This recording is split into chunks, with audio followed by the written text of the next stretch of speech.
What's going on, Guardians? It's Tizzle here, and in this video I want to talk about Frost Armor and how it works. There are a bunch of artifact mods that synergize with it, so I wanted to make a video to help people understand what it does and how to activate it.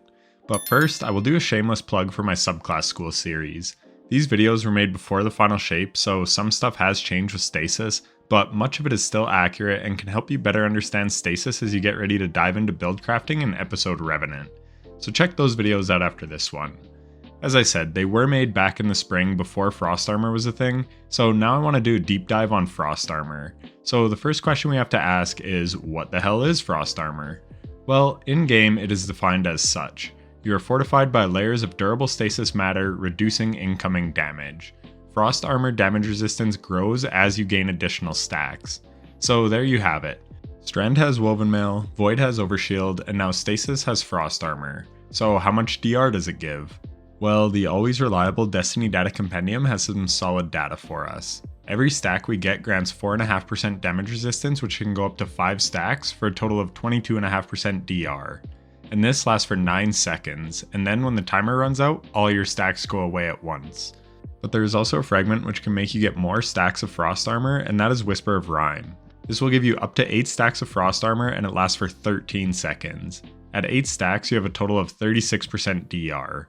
So let's focus in a bit on how it works. Every class has an aspect that ends in Harvest, and this is the way to get stacks of Frost Armor. Warlocks is called Glacial Harvest. This states freezing targets create stasis shards around the frozen targets. Higher tier combatants create more shards. If you freeze enemies a whole bunch, then you will get a 10-second cooldown before you can create more shards. While Glacial Harvest is equipped, picking up stasis shards grants stacks of Frost Armor. So without Glacial Harvest, you can see that we get no stacks of Frost Armor. And also, I tested this on every class, and you also barely make any stasis shards when you don't have a Harvest mod equipped.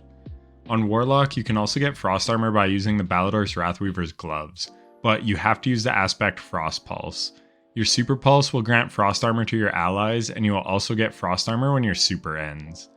Now onto Hunter, they have Grim Harvest, which states defeating slowed or frozen targets creates stasis shards. These shards grant melee energy when picked up by you or your allies, and while Grim Harvest is equipped, picking up a stasis shard grants stacks of Frost Armor. So the Hunter has to defeat slowed or frozen targets, where Warlocks just have to freeze targets. And then the Titans is very similar, but it says shattering a stasis crystal or frozen target creates a stasis shard. So the Titan is all about destroying crystals. And again, one thing you can notice in the background gameplay is there is a cooldown on the amount of shards that you can make. I'm not sure what it is, but it's pretty forgiving. You can make a lot of shards before a cooldown timer comes on screen, which is 10 seconds long. It is probably just in place to prevent things like the Titan Stasis Super from making 100 shards at once. In Revenant, Titans will have a couple ways to get Frost Armor. The exotic Icefall Mantle will grant it when you use your class ability to get max stacks of Frost Armor, or when you get Rapid Stasis Final Blows. This does not state Weapon Final Blows, so it may also work with abilities. Additionally, slamming a Diamond Lance will give you and nearby allies Frost Armor as well.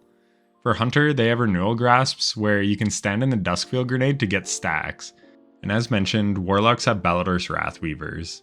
There's also a fragment that can give Frost Armor, and that is Whisper of Fractures, where shattering a frozen target with a melee will give you a stack of Frost Armor. This is pretty niche, but it does allow a way to get Frost Armor outside of having to run a certain exotic or a harvest aspect. And that, ladies and gentlemen, is every way to get Frost Armor. So now I want to quickly look at the artifact perks that benefit or tie into Frost Armor in some way. One with Frost states while Frost Armor is active, Stasis weapons gain increased reload speed and stability. Stasis swords gain increased guard resistance. This one isn't for Frost Armor, but it does center around Stasis shards, and it's called Crystalline Converter. Gather Stasis shards to gain stacks of Crystalline Converter. Your next powered melee hit creates stasis crystals equal to the number of stacks you have. Stasis weapon final blows after activating your class ability spawn a stasis shard. Wind Chill. Rapid stasis weapon precision hits grant you a stack of Frost Armor. Rapid precision hits from weapons with the Dark Aether Reaper origin trait grant you more stacks of Frost Armor. Dealing stasis weapon damage to slowed targets has a chance to spawn a stasis shard. Armor of Aramis, while Frost Armor is active, taking critical damage from combatants causes you to emit a freezing burst. Increase radius and strength of this freezing burst. And then Served Cold is again around shards but not Frost Armor. Picking up a stasis shard grants you class ability energy. Anyways, that's it for the video. I hope it helped you to better understand how Frost Armor works and how you can leverage it in your build to make them very powerful and revenant.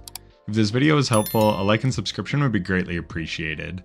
And lastly, if you're still watching this far into the video, then I appreciate you watching to the end. See you in the next one, and take care.